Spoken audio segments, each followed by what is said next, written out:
Came in very well prepared. I thought they moved the ball, made the extra pass, created a lot of offense for themselves with the ball moving and penetrating and pitching. It's interesting that every team that you play against now has great perimeter shooters. And they had two guys shot over 52%. I was questioning whether or not the three-point shot was what we needed. But you've given a lot of guys more of an opportunity to participate in the game, and those guys came in locked and loaded from the perimeter. It's a good combination when you got a 7-foot guy in the middle, big and strong, with great hands, and finishes around the basket, shooting what 72% of it. That's a record in my book.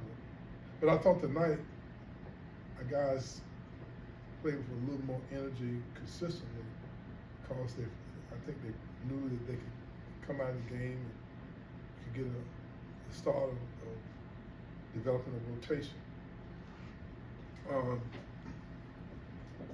I felt like I was beginning to trying to figure out what to do with our team. We like starting all over again, trying to integrate guys who are coming off injuries, have not played very much, not very much experience. But I have to say I was pleasantly surprised that they were able to come in and make contributions without a whole lot of playing time and experience.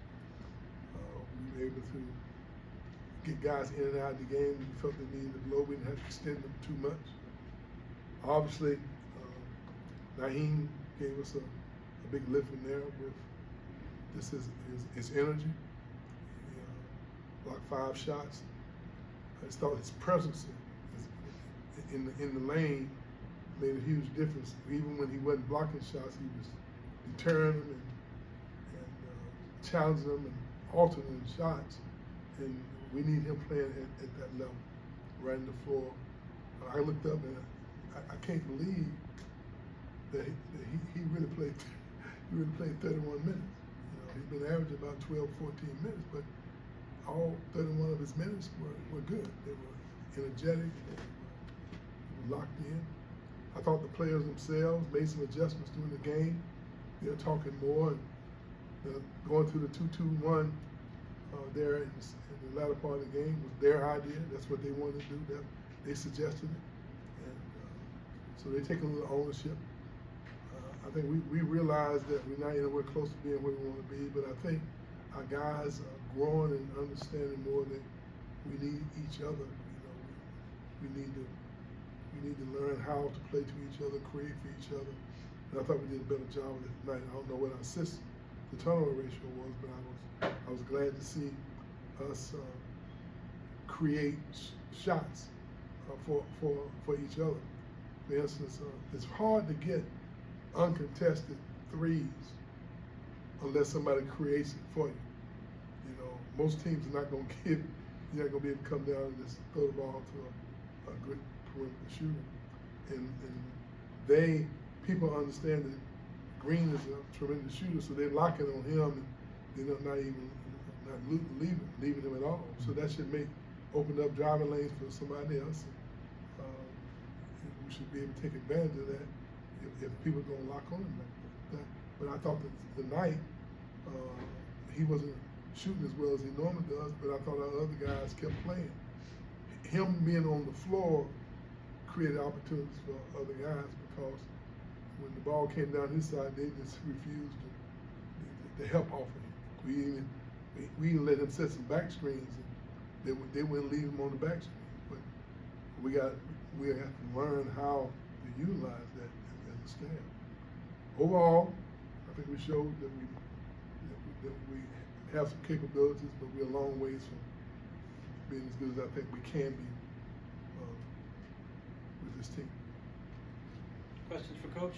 How has Cam Fletcher come along with the sense of being patient in the offense and just his game developing, knocking out shots like he did tonight? Well, we know that Cam's always played with tremendous effort and passion. And sometimes almost to a fault, that he's really, really a competitive youngster. But he spent so much time over the summer grooving the shot, and he's not shooting very well from the free throw line, but he actually is really, really good in practice.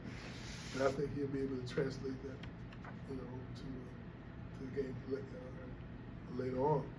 But he's becoming more confident. He's maintained his poise. He's giving you tremendous effort on the boards. I mean, for a guy his size to be picking up 94 feet, turning guys, this says a lot about, his desire to want to go out and compete. And that's one reason why he's kind of exhausted himself quite a lot more, because he only knows one way. He only has one gear. And as he continues to grow and learn more and more about how we need him to play within our system, I think he's going to continue to keep growing and improving.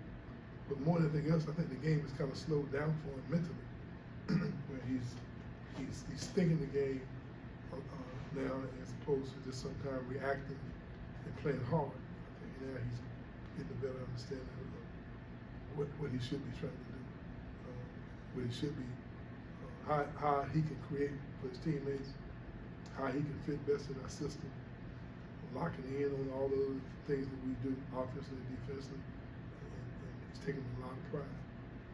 He's kind of emotional. Every once in a while he'll make a mistake, he get down on himself, but hey, I'll take that anyway. Any day. Very proud of him. Did you sense the guys struggling with confidence at all during the losses, and do you think getting a win will help at all? I think that's only natural, well, it's normal when you have guys. We have 7 first-year guys? 7 first-year guys, all the best players on their high school teams. They come in, they've heard about what we've done in the past, the legacy these guys have left, and there's a little anxiety with that. When we went to Canada, I was kind of surprised when the 2 of our freshmen just flat said that I was nervous. It's a summer game, but that means that they care. That means their heart is in the right place, and you can live with it. But I also think though we putting some first year guys in positions where they gotta be more efficient than normally you expect them to, because they normally have not had to carry the mail this early. We normally have had some third and fourth year players that are kind of setting the table, and these guys now they throw them right into the fire, and so I can tell they're a little anxious. But I love their attitudes. I think the future is bright with some of them. They're just put in a position that some of our guys in the past have been forced to put in. We've always had one freshman that step in here and step in there, but now we got a whole plethora of them. I look out there on the floor in critical parts of the game. I got a lot of guys who are still learning and growing. But that's who we are. Not making any excuses for it. I just hope we just keep improving, and hopefully that will be enough for us to have the kind of basketball season that we've been accustomed to having. Great to see Matthew knock down free throws like that after last.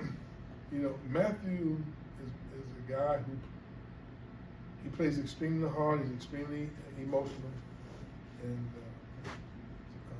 he's one of those guys that, as he grows and matures a little bit, I think he'll be a little bit more relaxed.